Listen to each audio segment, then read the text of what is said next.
말씀 보겠습니다. 오늘 말씀 시편 72편 1절에서 3절 말씀을 보겠습니다. 구약성경 853쪽에 있는 시편 72편 1절에서 3절까지 말씀입니다.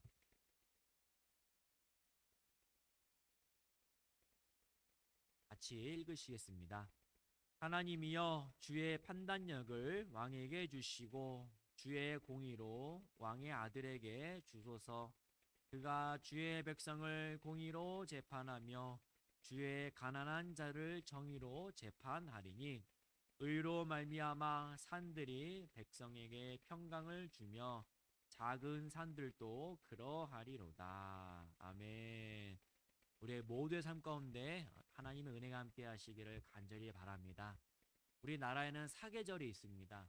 봄, 여름, 가을, 겨울 이렇게 사계절이 매년 돌아가고 있습니다. 봄이 지나면 여름이 오게 됩니다. 여름이 오게 되면은 덥다, 너무나 덥다라는 말이 계속해서 나오게 됩니다. 이러한 덥다라는 말이 입에서 익숙해질 쯤에 이제는 뭐가 나올까요? 이제는 춥다라는 말이 나옵니다. 아이고 추워라, 아이고 추워라는 말이 계속 이어질 쯤에 이제는 따뜻하다라는 말이 나오게 됩니다. 이렇게 매년 사계절이 시작이 됩니다. 특별히 봄이 되면은 농부들은 새로운 씨앗을 땅에 뿌리게 됩니다. 그 씨앗이 자라서 뿌리를 내어서 꽃이 피거나 혹은 열매를 맺는 나무를 심어서 열매를 수확하기도 합니다. 또 그 식물들이 한 해의 끝자락에 서게 되면 시들어 죽는 과정을 겪게 됩니다. 그러면 식물들에게 있어서 가장 힘든 순간이 언제일까요? 아무래도 그 씨앗이 처음으로 땅 위에 싹을 띄우는 순간일 것입니다. 농부가 씨앗을 뿌릴 때 좋은 땅에 뿌려지면 그 씨앗이 자연스레 뿌리를 내리겠지만 반대로 척박한 돌밭에 뿌려지거나 혹은 길가에도 뿌려지기도 하는 것입니다. 반대로 씨앗이 좋은 땅에 뿌려졌다고 하지만 근데 뿌리를 내리는 데 있어서 적절하게 양분과 햇빛을 받지 못하면 죽는 경우도 쉽지 않게 볼 수가 있습니다. 이렇게 다양한 환경 속에서 씨앗들이 자라게 되면서 가을에 풍성한 결실로 맺게 됩니다. 농사를 지으시는 분들은 내가 심은 혹은 내가 뿌린 씨앗들이 잘 자라기를 진정으로 원합니다. 그래서 정성을 다하면서 물을 주기도 하고 비료도 주기도 하면서 사랑으로 돌봐주는 것입니다. 이처럼 농사를 지는 사람들의 공통적인 마음은 아주 풍성한 열매를 맺게 된다라는 마음을 가지고 최선을 다하여서 농사를 짓는 것입니다. 마찬가지로 우리 모두 역시나 하나님께서 언제나 동행해 주시면서 믿음의 씨앗을 마음속에 뿌려 주셨습니다. 우리는 하나님과 함께 하시면서 믿음의 씨앗을 심어 주셨고 물도 주시고 사랑으로 돌봐 주시면서 이 씨앗이 내 마음 가운데 자리를 잡고 잘 자랄 수 있도록 하나님은 환경과 여건을 주장해 주시는 주님이십니다. 내가 스스로 자라야지 하면 쉽지 않습니다. 왜 쉽지 않냐라면은 때로는 내가 교만해질 때가 있고 때로는 내 마음이 잘 자라지 않아 낙심한 마음이 들 때가 참 많이 있기 때문입니다. 그러니 우리는 하나님의 은혜와 돌보심이 필요한 존재입니다. 세상 사람들의 기준은 너무나 다릅니다. 세상 사람들의 기준은 세상적인 성공과 명예와 부귀영화가 전부다라고 생각을 합니다. 그러나 이러한 세상적인 것들은 훗날 죽음이란 것에 앞에 섰을 때 아무런 의미가 없어지게 된다라는 것입니다. 이러한 세상적인 자랑은 언젠가 다 끝이 나게 됩니다. 이처럼 모든 것에는 유관적인 것입니다. 그리고 사람들의 관심에서 점점점 벗어나게 되면 자연스레 없어지는 것이 바로 세상적인 자랑입니다. 그러나 우리 하나님은 영원하시고 그분의 사랑은 너무나 놀라워서 우리가 감히 비교할 수 없는 크신 은혜와 사랑으로 우리의 갈급함을 채워주시며 아름다운 흔적을 많이 남길 수 있도록 인도해주시는 우리 하나님이십니다.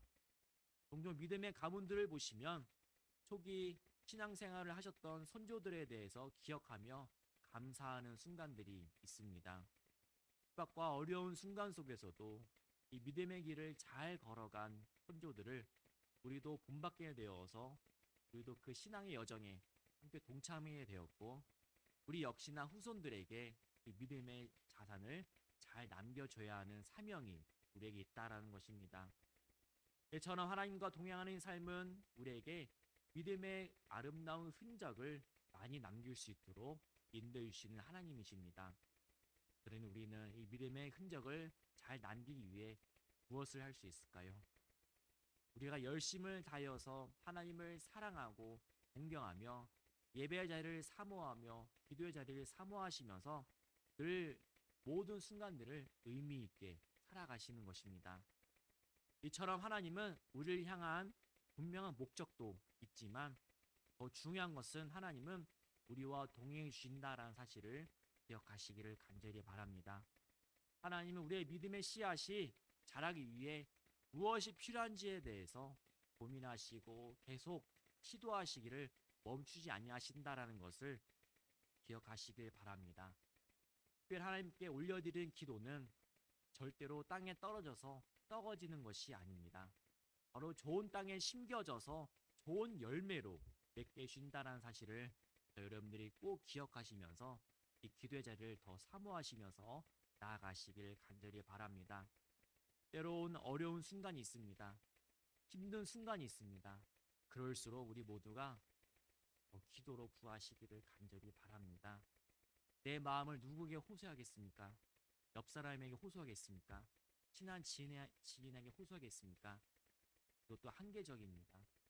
그러니 우리는 하나님께 언제나 기도를 하시면서 마음을 여시고 언제나 주님과 소통할 수 있는 그 장을 열어 나가시기를 간절히 바랍니다. 그래서 우리의 갈급함이 하나님으로 말미암아 해소가 될 수 있는 믿음의 자녀가 되시길 간절히 소망합니다. 오늘 말씀 시편 72편 말씀을 보시면 솔로몬이 기록했습니다. 이 말씀 앞부분에 보시면 솔로몬의 시다라고 기록되어 있습니다. 솔로몬 하면은 흔히들 말하기 지혜의 왕이다라고 말합니다.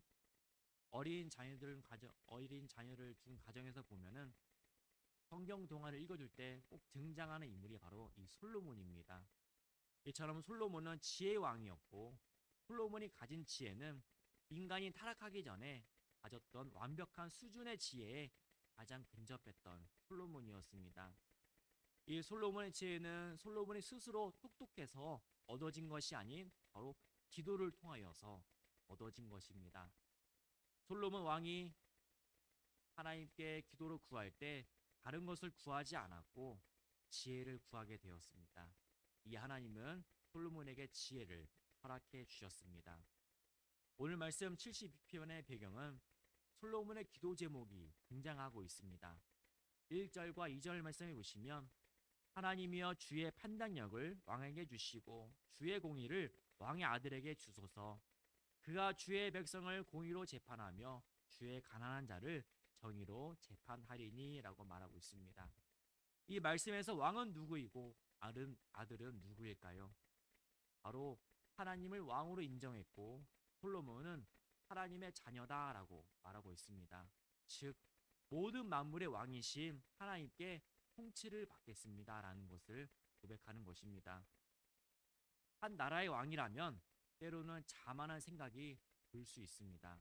그러나 솔로몬은 아주 철저하게 하나님의 통치를 받으면서 나라를 다스릴 것을 말하고 있습니다. 솔로몬 왕은 시편 72편 말씀을 보면 다양한 기도의 제목을 말하고 있습니다. 특별히 오늘 말씀 1절, 2절, 3절 말씀을 보시면 1절 말씀을 보시면 정확한 판단력을 주십시오라면서 권고하고 있습니다. 또 2절 말씀을 보시면 백성을 공평하게 재판할 수 있도록 해 주십시오라면서 간구하고 있습니다. 또 3절 말씀해 보시면 백성들에게 평강을 주길 원합니다라는 기도 제목이 적혀 있습니다. 솔로몬은 나라를 운영하는 데 있어서 모든 지혜를 기도로 하나님께 구했고 이후에 하나님의 응답이 이루어져서 이스라엘 역대 왕 가운데 가장 부강한 나라로 만들게 되었습니다. 솔로몬은 한 나라의 통치자로서 교만하지 않았으며 자신의 부족함을 인정하고 전적으로 하나님의 도우심을 구할 때 하나님은 솔로몬에게 지혜를 주셨습니다. 우리 모두도 이 땅 가운데 살아가시면서 필요한 것이 바로 지혜인 줄 믿습니다. 이러한 지혜는 다른 것에 있지 않습니다. 바로 하나님께 있다는 것을 늘 기억하시면서 기도로 구하시기를 간절히 소망합니다. 그러한 구하신 가운데 은밀하게 응답해 주시는 하나님께서 그의 삶을 지켜주시고 은혜가 가득한 삶으로 인도해 주실 줄 믿습니다.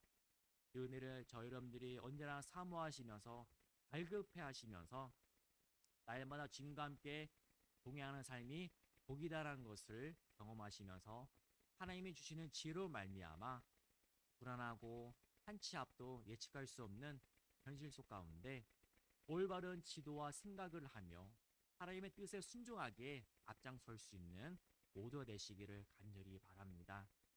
완전한 지혜의 주인은 하나님이십니다. 같이 따라해 보겠습니다. 완전한 지혜의 주인은 하나님이십니다. 그렇습니다. 이 분명한 사실을 이 새벽 시간 가운데 고백하시면서 다짐하시면서 완전하신 하나님께 지혜를 구하시면서 간구하시기를 간절히 소망합니다. 완전한 지혜가 되신 하나님은 오늘 하루도 선하게 이끌어 주실 줄 믿습니다. 그리고 세밀하게 말씀하신 음성에 우리가 귀를 기울이시면서 기도 사명에 힘쓰시면서 놀라운 은혜를 날마다 경험하시기를 간절히 바랍니다. 이것이 성도의 사명이요 기도로 구할 수 있는 참된 기길일 줄 믿습니다. 기도하시겠습니다. 나의 생명을 주관하신 하나님 너무나 감사합니다. 지금까지 나를 인도해 주셨고 내 삶을 다스려 주신 것은 전적인 주님의 은혜임을 고백합니다. 이런 고백을 삶 가운데 늘 다짐하며 살아가는 믿음의 자녀가 되도록 주님 함께하여 주시옵소서. 솔로몬의 지혜를 통하여 그의 삶을 이끌어 주셨던 것처럼 오늘 모인 우리 모두에게도 동일한 지혜를 열어주셔서 이 세상을 넉넉히 이기며 살아가도록 주님 함께하여 주시옵소서. 다른 것에 집중하지 않게 하시고 오로지 하나님 닮기에 힘쓸 수 있는 복된 자녀가 되도록 주님 함께하여 주시옵소서. 특별히 이 자리 가운데 많은 기도 제목들이 있습니다. 나의 간절한 기도 제목들 하나님께서 들어 응답해 주시고 어려움들을 해소할 수 있는 귀한 시간 되도록 주님 함께하여 주시옵소서. 이 모든 말씀 사랑이 많으신 예수님 이름으로 감사하며 기도합니다.